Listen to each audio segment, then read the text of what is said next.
Arizona looking forward to the cool winter and fall months ahead. We have that Chamber of Commerce weather. To get the prediction, we go to our expert, Dr. Johnny Malloy. Let's talk about what we can expect this fall. How soon, and what do you expect for the fall season? Okay, yeah. So and we're going to hold you to the dates, so you better be exact. Be precise. I will try.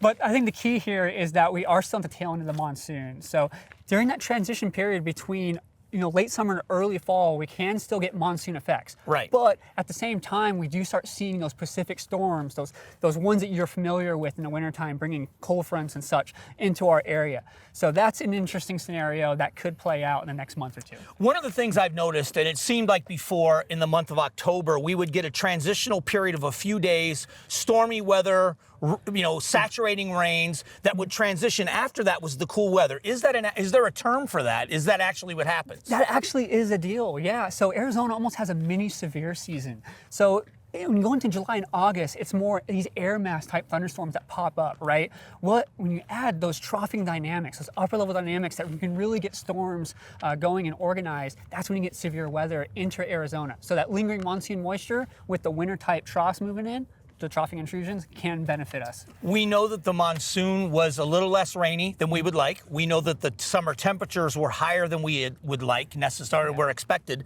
But what does that say about the winter? Should we expect higher temperatures in the winter, or are they just two different dynamics? It is a little bit two different dynamics going on. But what we can look at is the El Nino La Nina phenomenon. Okay. So this is interesting. So the Climate Prediction Center with NOAA, National Oceanic and Atmospheric Administration, is kind of looking at a La Nina favored conditions developing over the winter time. So what that means for Arizona is statistically we have a drier winter.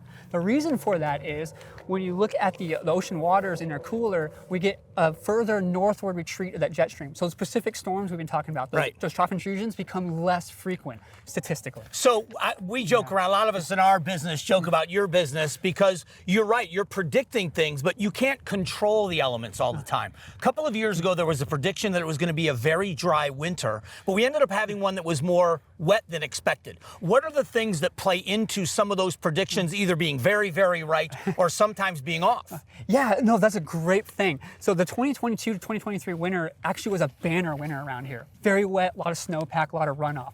But it was a La Nina event, right? So this just goes to show you that the El Nino La Nina signal that we talk about is good as a lead indicator of potential weather. But again, weather is weather day to day. So we still need to monitor the weekly patterns. And if we have it set up just right, those storms do add up. So we talk about the valley and our weather in the wintertime, but what about the up north, and Flagstaff, whether it's going to the ski resorts, snowboarding, what are the expectations for the winter? What should we be looking for? Yeah, so again, going back to the statistical record, La Nina events do tend to diminish the snowpack, chances of snowpack. So I think Flagstaff, the difference between El Nino and La Nina is like 100 inches of snowfall versus 50 inches of snowfall. But again, we just talked about how that's not guaranteed, right? But we are looking for probably a reduced snowpack chances here coming in. And that's not good for the water resource standpoint. Well, I was just going to ask you that because the thing is we are so concerned about water, but how much does meteorology play a role in the predictions and then what we need to do for water conservation and usage? Do they rely on you for numbers of what to expect so that they're gauging what to do? They can, yes. So seasonal outlooks are very important for that. But the good news is that our reservoir systems, when we look east of Phoenix, all the dams, Roosevelt, there's a lot of water already built up in case of drier periods. So it's important from a water management standpoint that we have access to that water during drought periods, which can actually still arrive in this wintertime. So what are your predictions for this year compared to the last few years or previous years? Are we expecting more or less? What is your expectation? My expectation is, I think an average winter is reasonable. Okay. I think it's reasonable because when we look at what does that look like? Average? Yeah, average. So, you're expecting, a nice snowfall throughout the winter season, the springtime. So it's not like we're running out of opportunities for the rain and snow to happen. We should have enough throughout the season to help.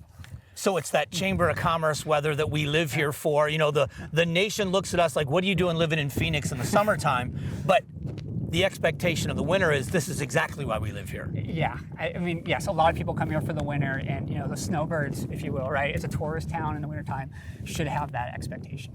So there you have it. Those are the predictions of what the fall and winter should be looking like. It's right around the corner. We're going to enjoy those Chamber of Commerce days. Doctor, thank you so much for your opinion. It's always great to talk with you. You as well, man. We'll be back. Coming up.